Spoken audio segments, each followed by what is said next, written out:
Eh bien, bonjour à toutes et à tous, c'est Météo37, j'espère que vous allez bien en tout cas. Moi ça va super et aujourd'hui on se retrouve pour cette nouvelle vidéo, ce nouveau point météo où nous allons parler de la situation à venir, notamment pour ces prochains jours, mardi et mercredi, avec de nouveau de l'agitation qui est attendue sur notre pays, puisqu'on attend de nouveau des développements orageux, notamment en allant vers un gros quart nord-est, je dis gros quart nord-est parce que ça comprend l'Île-de-France, ça comprend les Hauts-de-France, les Ardennes évidemment, et en passant par le centre-est, notamment la Bourgogne. Donc c'est de nombreux secteurs qui sont actuellement exposés à des risques orageux à partir de ce mardi, en allant même vers la région centre. Alors je vais vous parler de tout ça dans ce point météo.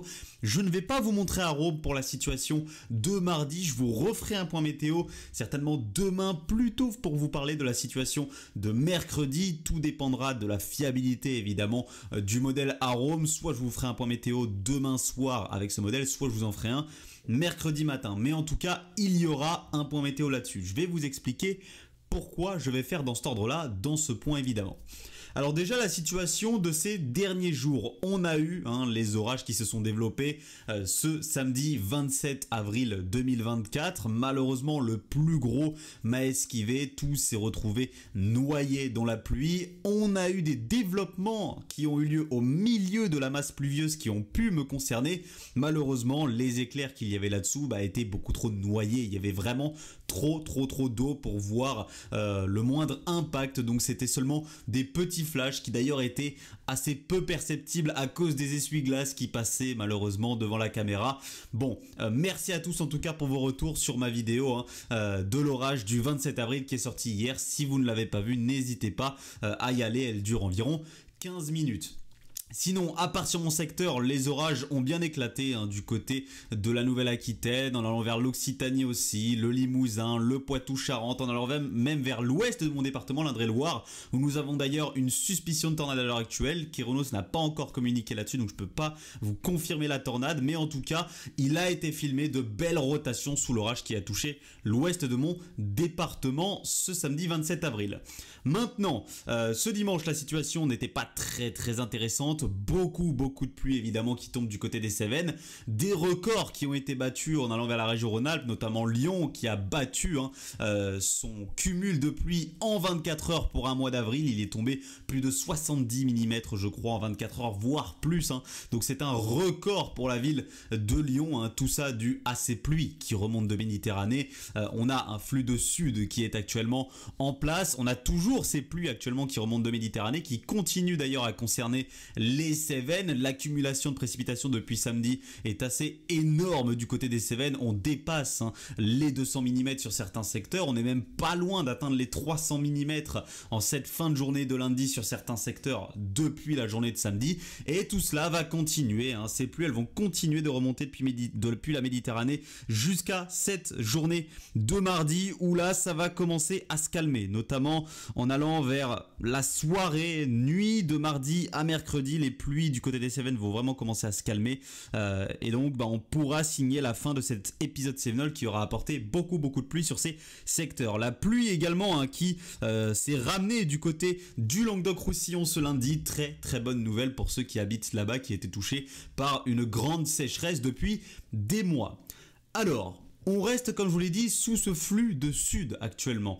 Pourquoi? Parce qu'on a ce Talweg qui plonge ici jusqu'en Afrique du Nord, qui permet donc au flux ici de s'orienter au sud, et ce flux de sud il va nous concerner toujours pendant ces prochains jours, déjà pour cette journée de mardi où d'ailleurs une masse d'air très douce voire même chaude va remonter depuis l'Afrique du Nord et la Méditerranée et contourner ici un petit peu notre pays pour plutôt concerner l'Allemagne, le Benelux et également une partie nord-est de notre pays. Donc sur tous ces secteurs là il va faire très doux durant cette journée de mardi.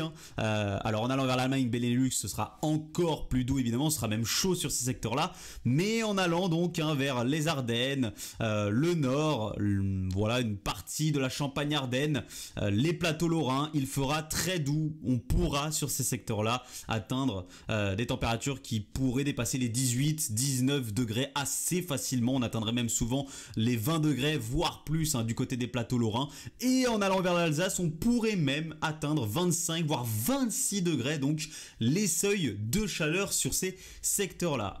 Et en allant également vers le centre-ouest, le sud-ouest, en remontant même vers les régions centrales, il va également faire très doux durant cette journée de mardi, une journée de mardi qui sera évidemment au-dessus des normes de saison, même si ce mardi matin il pourrait faire très frais en allant vers les Pays de la Loire, une partie est de la Bourgogne et la basse Normandie, où l'on pourrait atteindre 2 voire 1 degré de minimal durant cette matinée de mardi. Voilà. Donc, évidemment, avec toute cette chaleur qui va s'accumuler durant la journée de mardi, on a beaucoup d'instabilité qui va se mettre en place, et donc des risques de développement orageux dès la fin d'après-midi de ce mardi du côté du centre-est et des régions centrales. On pourrait avoir les premiers développements orageux diurnes. Là, ça ressemble vraiment à des situations d'été. On est sur des orages qui se développent après une accumulation de chaleur durant toute la journée, et donc cette accumulation d'instabilité également. Là, c'est vraiment des développements diurnes. On voit qu'on commence à arriver vraiment vers le cœur de la saison orageuse et vers l'été avec ces situations-là. Donc, ces orages qui vont se développer du côté du centre-est et des régions centrales qui, dans la fin d'après-midi et soirée de mardi, vont pouvoir remonter un petit peu plus au nord vers l'Île-de-France, les Hauts-de-France, les Ardennes et une partie de la Lorraine. C'est vraiment ces secteurs-là qui sont les plus à risque, notamment en allant vers les Ardennes et les plateaux lorrains. C'est là qu'on a les plus gros risques orageux durant cette soirée de mardi, même en allant vers le début de nuit de mardi à mercredi. Donc prudence si vous habitez tous ces secteurs du centre-est jusqu'au plateau lorrain et aux Ardennes, puisqu'on a donc ce risque d'orage fort durant cette fin d'après-midi, soirée et début de nuit de mardi à mercredi. Et donc, comme je vous l'ai dit, également quelques risques orageux un petit peu moindres, un petit peu moins forts. Ça pourrait être localement fort en allant vers l'Île-de-France et notamment les Hauts-de-France, mais ce sera moins fort normalement que ce qu'on devrait avoir entre le centre-est et le nord-est. Sous ces orages, risque de grêle, attention à la grêle, on va avoir des sommets nuageux très élevés durant cette journée de mardi avec ces développements orageux. Donc prudence à la grêle, on pourrait atteindre, voire dépasser les 2-3 cm de diamètre. Aux rafales de vent, localement on pourrait avoir des rafales de vent supérieures à 70-80 km/h, notamment en allant vers les Ardennes et la Lorraine. Et attention donc aux fortes pluies et à la forte activité électrique due à la forte instabilité que nous allons avoir sur ces secteurs-là durant cette journée de mardi. Donc prudence à tous ces risques orageux si vous êtes concernés. Voilà. Ensuite, on a la journée de mercredi qui, elle aussi, est à risque, encore plus à risque que la journée de mardi. On a une dépression qui va remonter depuis le golfe de Gênes et qui va concerner les régions de l'Est. On la voit très bien, cette dépression à 1010, regardez, qui remonte progressivement depuis le golfe de Gênes vers le Benelux, et c'est cette dépression qui va engendrer une forte dégradation orageuse mercredi, une dégradation qui sera plus organisée et plus forte certainement que dans la journée de mardi. Là, on a beaucoup d'incertitudes actuellement sur cette dégradation orageuse. On ne sait pas quels secteurs vont être touchés, mais actuellement, ceux qui sont les plus à risque, c'est ceux qui partent de la Bourgogne. Ça pourrait justement se développer dans ces secteurs-là de la Bourgogne, de la Champagne-Ardenne également, en allant vers l'Île-de-France, les Hauts-de-France, notamment une partie sud des Hauts-de-France, et potentiellement en allant vers la Haute-Normandie. C'est vraiment donc sur cet axe qu'on a les risques orageux les plus forts. Ici, en partant de la Haute-Normandie, en passant par l'Île-de-France, une partie de la Champagne-Ardenne et en redescendant ici vers la Bourgogne. C'est vraiment sur cet axe ici qu'on a actuellement les risques orageux les plus forts. Donc, c'est à reconfirmer. Je vais vous refaire un point météo, comme je vous l'ai dit, soit mardi soir, soit mercredi matin pour cette situation. Mais il va falloir être très prudent avec cette forte dégradation orageuse que nous allons avoir en flux de sud-est durant cette journée de mercredi, notamment fin d'après-midi, soirée et nuit de mercredi à jeudi. Je vous en reparlerai donc. Merci à tous d'avoir suivi ce point météo. Prudence si vous êtes déjà concerné par les risques orageux de ce mardi. C'était Météo 37. Bye tout le monde.